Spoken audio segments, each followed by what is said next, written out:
그리고 이제 많은 분들이 궁금해하시는 게 오늘 전한길 씨가 드디어 역사적인 법정에 섰죠. 영장심사를 받기 위해서 서울중앙지법에 출석을 했는데 죄목은 일단 명예훼손이다 보니까 통상적으로 명예훼손으로는 구속되는 사례가 많지는 않기 때문에 기본적으로 거의 이제 없죠. 거의 없기 때문에 과연 이 결과가 어떻게 될 것이냐 과학적으로 좀 전망을 좀 해달라는 요구가 빗발쳐서 사실은 이 얘기를 좀 하는 건데 전반적인 느낌이나 일감으로는 결과가 좀 어떻게 나올 것 같습니까? 네. 저는 입고 내신다고 봅니다. 읽고 되신다고 보니까 어떤 네. 근거에서요? 네. 우선은 이런 일이 굉장히 이례적이에요.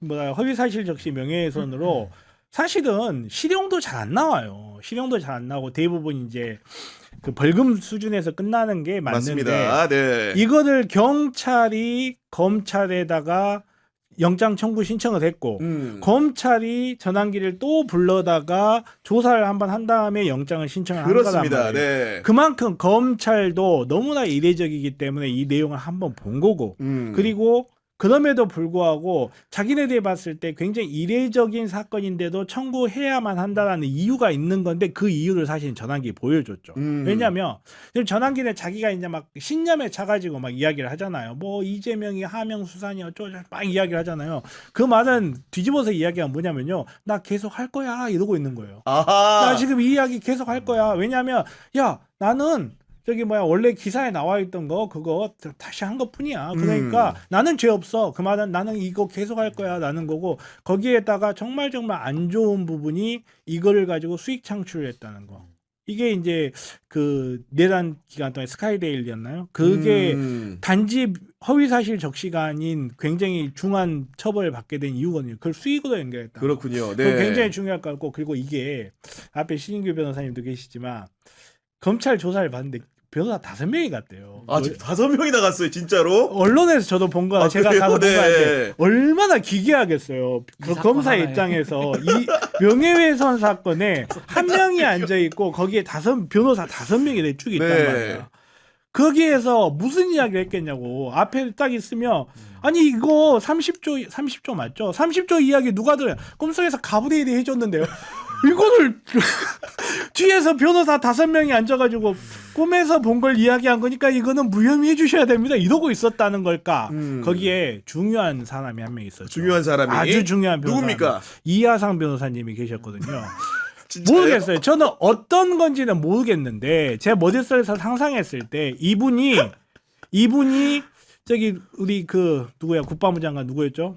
그 예전에 김용현 전 김용현. 장관. 네, 네. 김용현 장관 법정에서 변론하듯이 검찰청에서 피의자 변론했으면 이거는 꼴인이에요. 그런 사람 설명해 준 거고 제가 그래서 전환길이 이제 영장심사 들어가기 전에 길게 기자들하고 문답을 했기 때문에 우리 시청자 여러분들 다 볼 필요 없습니다. 제가 씹어 먹어서 이제 요지를 전해드릴게요. 거기에 대한 두 분 변호사들의 의견을 듣고 싶은 건데 일단은 이재명 대통령을 상대로 제기했던 의혹 예를 들면 대표적으로 싱가포르에 비자금이 숨겨져 있다. 이런 식의 주장을 하나 폈고 하나는 김현지 그 비서관의 아들이 싱가포르에 유학 중인데 유력한 정치인을 닮았다더라. 이런 식의 이제 어떻게 보면은 마타도 말도 안 되는 얘기를 한 건데 여기에 대해서 전환길이 어떤 식으로 꼼수를 부리고 있냐. 이거는 내가 주장한 게 아닙니다. 먼저 주장한 게 아니에요. 최초 보도는 딴 데 있어. 나는 그냥 재인용해서만 했기 때문에 이게 이렇게 가벌성이 큰 거예요? 이런 식으로 묻는데 신인규 변호사 법조인 시각은 좀 어떻습니까? 아니 근데 저도 이거를 정말 법적으로만 우리가 놓고 보면 이게 뭐 정말 뭐 표현의 자유 영역 내지는 뭐 정치적인 이야기니까 상당히 넓은 범위까지 우리가 관용하는 게 맞아요. 원래 원칙적으로는. 근데 그 넓은 범위에 비춰 보더라도 이미 전환길은 그 범위를 넘어섰어요. 제가 볼 때. 넘어섰죠. 아니, 넘어섰어요. 아니 꿈속에서 가브리엘이 네. 이야기해줬다는데 아니 그래서 넘어서가지고 저도 사실은 저는 표현의 자유를 그래도 굉장히 넓게 보호하자는 개인적인 소신을 갖고 있고 저는 뭐 공직선거법에도 사실 그 허위 사실 유포나 이런 거 저는 없애야 된다고 생각하거든요. 다 정치로 우리가 심판하는 게 더 건강한 네. 민주사회가 되는 건 맞는데 근데 저는 이게 법원의 태도라는 게 지금 보시면은 이진숙 때도 그때 뭐 영장 발부됐다가 또 체포영장 또 기각되고 막 그렇죠. 이랬잖아요. 네. 그러니까 이진숙이 막 그때 수갑찬 화면 보여주고 이랬잖아요. 그러니까 이게 체포적부심에서 그러니까 이 법원의 태도가 제 생각과는 좀 많이 다른 것 같아요. 그래서 이 부분에 대해서 제 생각과는 좀 다른 입장에서 아마 법원은 좀 이렇게 영장을 발부하는 데 있어서 소극적으로 좀 나오지 않을까. 그러니까 넓게 말해서 법원은 제가 말한 이런 표현의 자유의 범위 이런 쪽으로 영장을 뭐 기각하고 이런 게 아니라 네. 아유 이 정치판에 우리 법원이 끼는 게 좀 싫다. 이런 좀 소극적 태도로 아마 영장을 발부하지 않는 쪽으로 좀 하지 않을까. 제가 보니까 전환기 이런 정도 생각 좀 한 것 같아요. 보통 유튜브에서 이제 방송에서 하는 평론가들 중 일부 같은 경우에 신문 기사나 언론 기사에 그냥 의탁하는 분들이 있어요. 그렇죠. 그러니까 그걸 인용해서 내가 얘기했기 때문에 내가 한 게 아니야. 언론사에 보도했잖아. 그 내용 가지고 한 거야. 아마도 그러면 처벌 안 받는다는 생각해야 해서 그러니까 구속까지 할 건 아니라는 이런 거지, 내용들은 다 지금. 내가 최초에 보도한 게 아니고 어디 찾아보니까 여기저기 보도가 있던데요. 이런 식의 주장을 하는데 이런 식의 얘기를 하는 사람은 대한민국에 전함길 정도밖에 없습니다. 그럼요. 문제가 아니, 지금. 저는 개인적으로 네. 물론 판사님께서 이걸 보고 있지는 않으시겠지만 저는 그런 말을 해주고 싶어요. 이거 기각하면 전환길 내일 당장 나와가지고 거 봐라 내 뒤에 미국이 있다. 미국의 압력에 사법부가 굴복했다. 이렇게 나옵니다. 잘 생각하셔야 돼요. 근데 대한민국의 지금 사법부가 이건 뭐 조의대 체제에 좀 영향이 있다고 보는데 지금 굉장히 정의로운 판결을 좀 안 하는 추세인 건 맞는 것 같아서 저도 당연히 제 법감정으로는 당연히 이거 영장 발부되고 전 엄단해야 된다고 생각하는데 우리 사법부가 그런 헌법소의 의지를 지금 잘 보여주고 있지 않아가지고 좀 네. 걱정이 많이 됩니다. 네, 그런데 말입니다. 우리 이재명 대통령에 대한 보도에 대해서는 이렇게 재인용 주장을 하는 거예요. 내가 한 게 아니야. 근데 같이 영장 청구되면서 혐의 중에 하나가 다른 혐의는 이준석에 관련된 부분인데 이준석에 관련된 부분은 강력하게 진실 주장을 합니다. 이준석 하버드 경찰학과 박사학위는 허위다.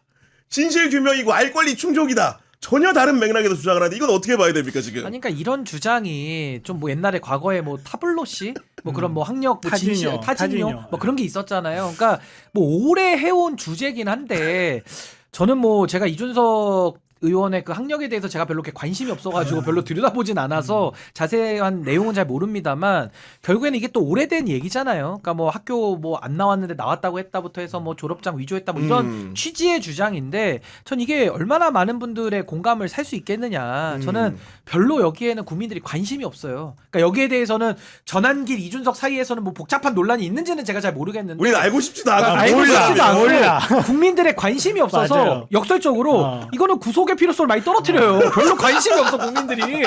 관심이 없어요 여론에. 그런 부분도 있을 수 있겠네요. 아니, 그러니까 이재명 그런 대통령 부분은. 사례랑은 이게 좀 많이 달라. 많이 달라요. 많이 달라서 네. 여기서는 저도 뭐 기분은 별로 좋진 않습니다만 이거 전환길 여기에 대해서는 별로 구속의 필요성이 높진 않은 것 같아요. 자, 제가 그러면 볼 때는. 구속 사유 중에 또 중대한 사유 중에 하나 범죄 사실 소명 정도도 있겠지만 증거 인멸이나 도주 우려가 있느냐 중요한데 여기에 대해서 저는 이렇게 소명을 합니다.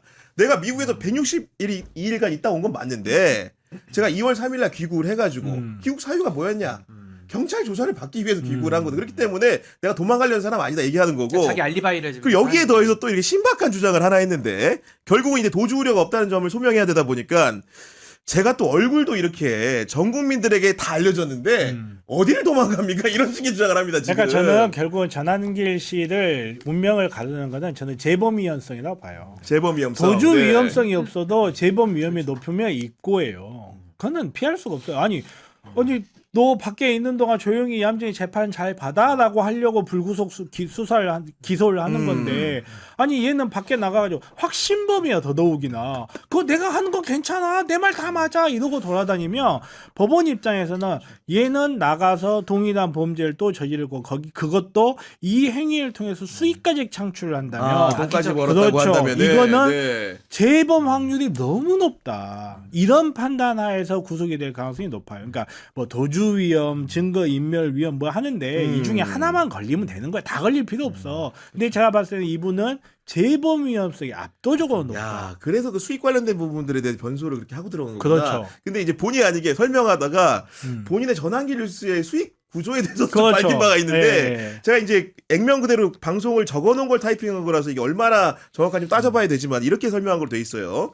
전환길 뉴스에서 연간 3억 원 정도 수익이 나오거든요. 근데 수익이라기보다는 당연히 직원들한테 월급 주고 나면 별로 많이 남지는 않지만 일반적인 거다. 이게 특정하게 이 영상을 통해 가지고 내가 돈벌이 하려고 한 게 아니다라는 설명을 해야 되다 보니까 번 돈을 다 직원들 월급 주면 별로 남는 게 없어요. 이런 식으로 말한 것 같습니다. 지금. 그러고 나서 네. 그 다음에 뭐라고 이야기를 하냐면 네. 나 원래 한 편에 한 3천만 원 정도 나와요. 이렇게 이야기를 해요. 아 그래요? 네, 네. 그거 가짜 뉴스입니다. 나 원래 한 편에 한 3천만 원 정도 나와요. 1억이 월 한 6억 정도, 3억 정도 이렇게 이야기. 그러니까 월이었어요. 이게? 아니 처음에는 연이라고 그랬어요. 처음에는 연이라고 그랬잖아요. 그랬어요. 그다음에 월이라고 하니까 이제 다른 기자가 엇가치면 뭐 이렇게 연월이 바뀌었냐 뭐 그 이렇게 한 거예요? 예. 수입이 월 단위냐 이런 식으로 질문이 아, 나오는데 그랬구나. 예. 사실 얼마를 버는지 이런 건 별로 궁금하지 중요하진 않아요. 않죠. 네. 내 배알만 꼬여있지. 아니 그리고 이게 뭐 법적으로는 어쨌든 그 이익을 전환길이 본 거 아니에요. 그렇죠. 그러니까 자기가 뭐 3억을 벌어서 다 인건비로 털었든 말았든 그렇죠. 그 사람 네. 누가 그렇죠. 고용했어요. 무슨, 자기가 어. 다 고용해 쓴 거예요. 어. 그러니까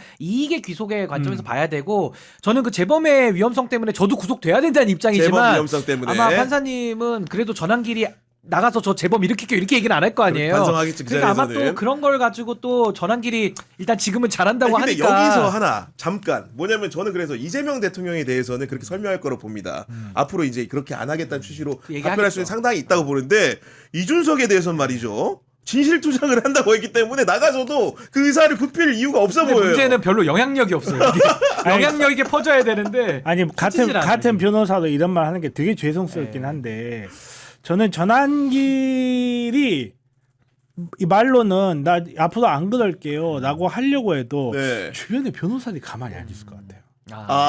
그 이하상 같은 부류의 전 누구라고 말 안 했어요. 진격이. 이 사람들의 이해관계를 따졌을 때 전환길이 밖에 있는 게 나을 거야, 안에 있는 게 나을 거야. 아하. 그렇게 딱 생각해 보면 전환길이 저 앞으로 안 그럴 갑자기 뒤에서 변호 아니 우리 의뢰인은 똑바로 말하고 있는데 판사가 왜 저래 이럴 것 같아서 굉장히 좀 한편으로 기대되고 한편으로 불안하기도 하고. 어쨌든 결과가 제가 보기엔 이거 판사가 어려울 거예요. 뭐 근데 그렇다고 해서 뭐 자정 넘겨서 통상적인 주요 정치인 뭐 예를 들어 판결 결정 내듯이 그렇게까지는 오래는 안 걸린 것 같고 아마도 이제 심야 정도에 나오지 않을까 생각이 드는데 그 결과는 내일 또 속보로 전해드리도록 하고